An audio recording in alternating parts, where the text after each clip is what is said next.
Olá, pessoal.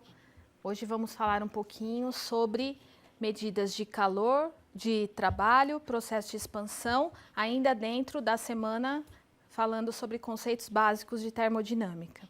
Então, retomando um pouquinho o finalzinho da aula passada, a gente falou sobre trabalho, então trabalho de um gás, que um gás realiza. Então a gente pode resumir que trabalho, lembra que eu falei para vocês que é uma forma organizada de energia, né? E é uma função inexata que depende do caminho. Foi um pouquinho, eu toquei um pouquinho nesse assunto, por quê? Porque diferente da energia interna, que depende só do estado final e inicial do sistema, aqui o trabalho, ele depende do caminho que se utiliza para chegar até o resultado final. Então, fazendo uma analogia, seria como subir uma montanha. Então, a gente pode ou subir, né, íngrememente, né, ou pela forma mais difícil, ou ir dando voltas ao redor dessa montanha. O que acontece? A analogia com a energia interna. Na energia interna, a gente só consideraria o estado inicial e o estado final. Não independe por qual caminho você decidiu subir a montanha. A gente só quer saber o estado final e o estado inicial. Já o trabalho é diferente.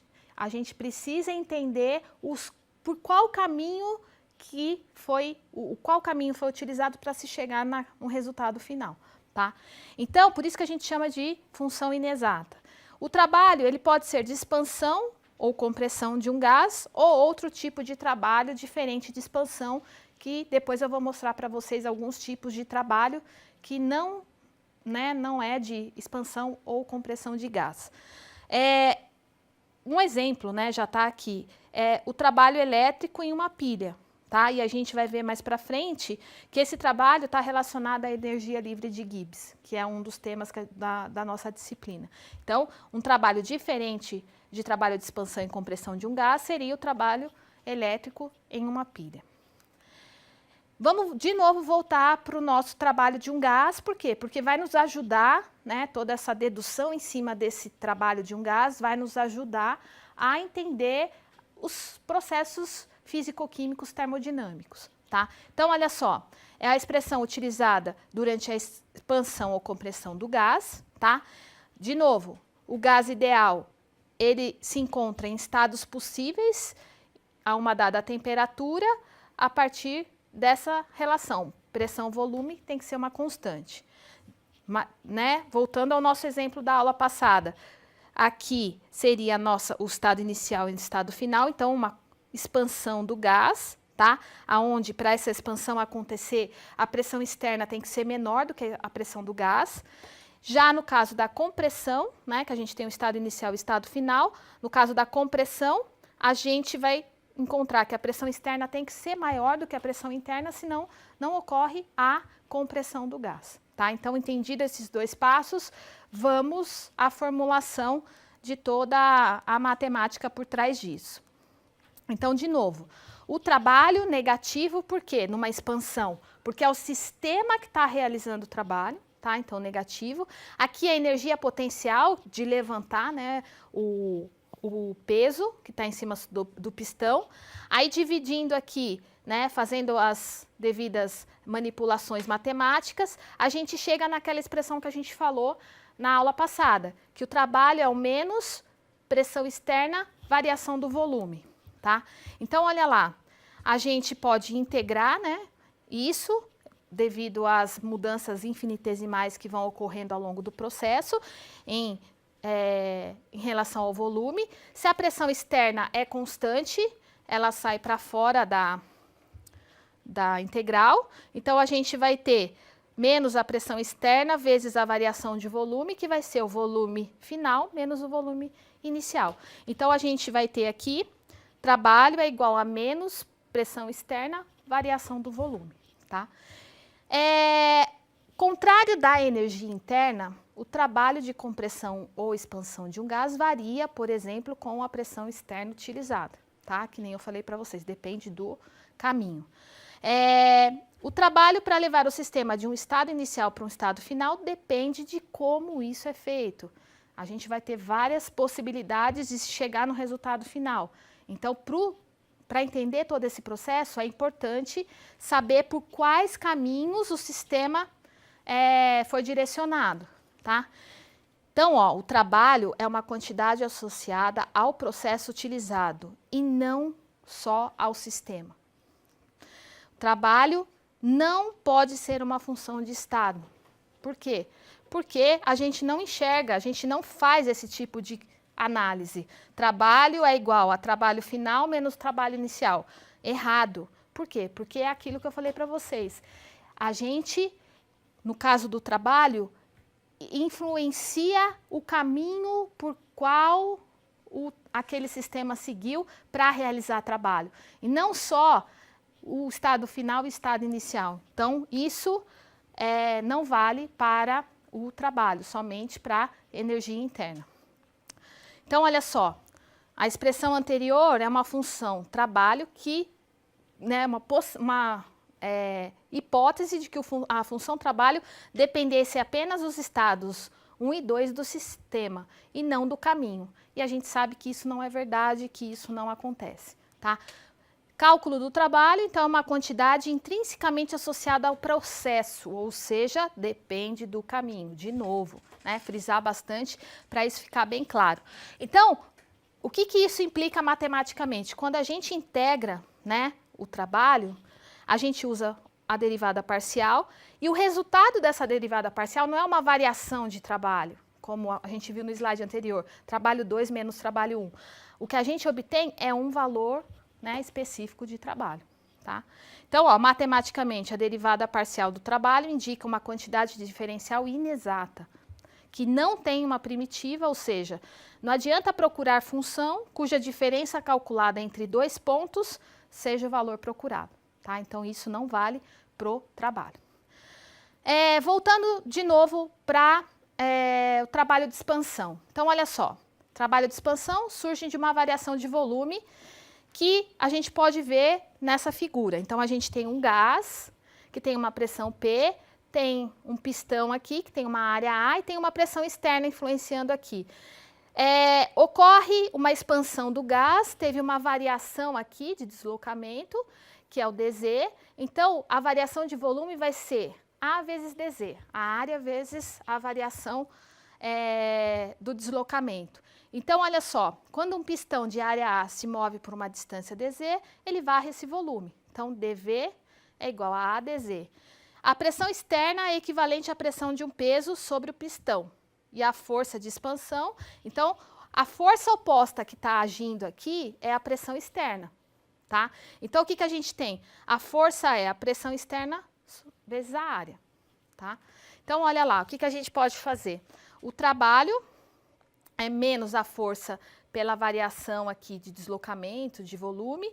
Aqui, então, o dW vai ser, quem é a força externa? A força oposta à pressão externa, então vai ser menos P externo, variação de volume. Integrando, novamente, a gente vai ter essa expressão, tá? A gente tem alguns casos de expansão. Então, o que seria a expansão livre? Expansão livre é contra uma força oposta a zero. Então, a gente vai ter uma expansão de um gás, aonde não tem nada bloqueando, nenhuma força externa atuando, tá? Então, olha só, pressão externa é igual a zero. Automaticamente, o trabalho é quanto? Zero, tá? Agora, e numa expansão contra uma pressão constante? Como que vai ser? Vai ser o trabalho realizado por um gás, quando ele se expande contra uma pressão externa constante, que a gente já chamou de P externa, que é igual à área sombreada no exemplo. Então, olha só, a gente vai ter uma variação de volume, então volume inicial e volume final, um é maior do que, o final é maior do que o inicial, então é uma expansão, tá?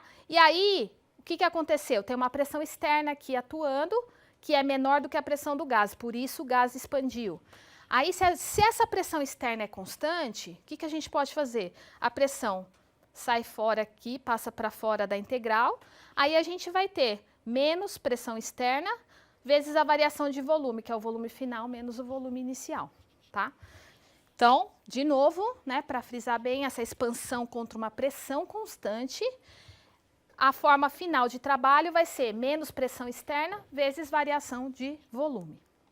Aqui é uma tabela que eu falei para vocês antes, que inclui alguns outros tipos de trabalho que não de expansão, tá? Então, olha só, a forma do trabalho de expansão está aqui, ó. Menos pressão externa, variação de volume, expansão de superfície, extensão, trabalho elétrico. Então, todos esses daqui são as formas de como a gente representar cada tipo de trabalho. Agora, vamos pensar um pouquinho sobre trabalhos reversíveis, tá? Então, olha lá, funções de estado, de novo, né, vamos passar algumas definições aqui para a gente entender melhor o passo a passo de toda a dedução das ideias por trás dessas expansões. Quando a gente fala função de estado, é informação importante sobre o sistema, ou seja, não depende do caminho, né?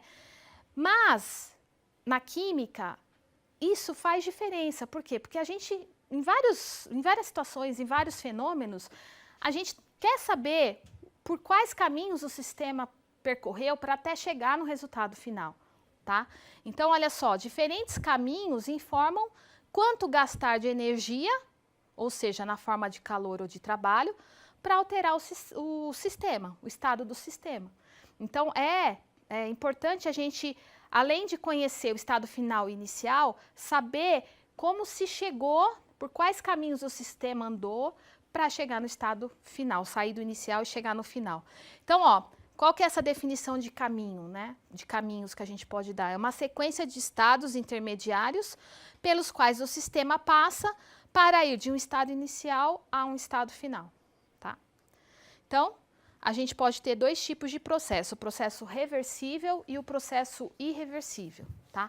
No trabalho reversível, olha só, sistema quase no equilíbrio, processo direto e reverso podem ocorrer. Direto é uma expansão, ou seja, imaginando na expansão do gás, de novo, o gás expandiu, então é um processo, né, que chegou no seu estado final. Se eu fizer algumas variações pequenas, infinitesimais, de pressão, por exemplo, externa, empurrar um pouquinho, pouca coisa, o que acontece? Esse sistema vai se modificar e vai conseguir mudar, voltar ao seu estado final anterior. Então, por isso que a gente diz, o processo direto e reverso podem ocorrer, tá? No caso de expansão. Vamos pensar, voltar na equação do trabalho. Então, o trabalho a gente não definiu lá atrás, que é menos a integral da pressão externa vezes a variação de um volume final a um volume inicial. Se a gente tem uma pressão ou uma expansão isotérmica reversível, o que quer dizer isso? Quando eu falar, pessoal, eu fiz uma expansão isotérmica reversível. Quer dizer que durante todo o caminho, a pressão externa é infinitesimalmente menor que a pressão do gás. Se fosse minimamente maior, não ocorreria expansão.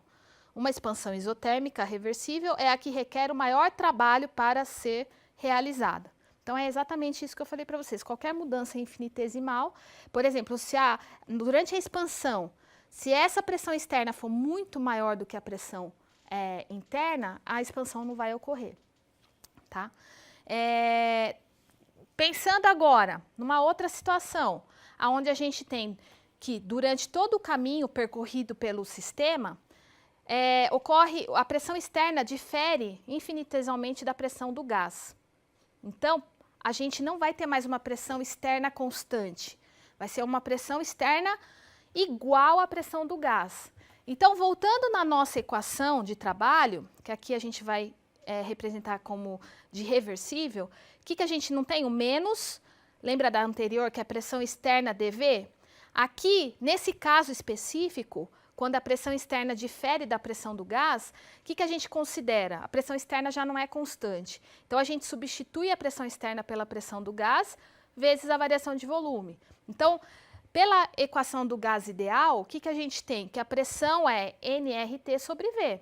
Se eu estou integrando com relação a volume, o que é constante vem para fora, sobra 1 sobre V dV, e integrando isso do estado 1 ao estado 2, a gente vai ter, então, que o trabalho reversível é menos RT ln de V2 sobre V1, tá? Então, no caso, né, para diferenciar do anterior, no caso, quando a pressão externa não é constante, a gente tem essa situação de cálculo de trabalho. A gente tem que levar em consideração o volume final, o volume inicial e o número de mols e a temperatura. E se a gente olhar por esse gráfico, a gente vê exatamente que é essa área aqui debaixo da curva, o trabalho reversível. E aqui em cima seria referente ao trabalho irreversível.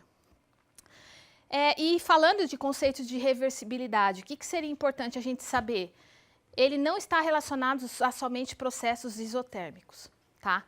Processo isotérmico é escolhido para introduzir o assunto apenas por questão de conveniência. Então, a gente toma como referência esse sistema para facilitar os nossos cálculos, as nossas deduções. Por exemplo, realizar o aquecimento de um gás, que é um processo não isotérmico, de forma reversível, bastaria fazê-lo de forma quase estática. Então, seriam mudanças muito pequenas que a gente conseguiria ter esse processo não isotérmico de forma reversível, tá? Trabalho irreversível, como eu mostrei no gráfico anterior, é menor que o trabalho reversível, já que a pressão oposta é constante, tá? Então, na aula de hoje, nós falamos um pouquinho sobre trabalho, algumas as situações onde a gente aplica conceitos de trabalho para, nas próximas aulas, dar introdução aos tópicos mais avançados de físico-química.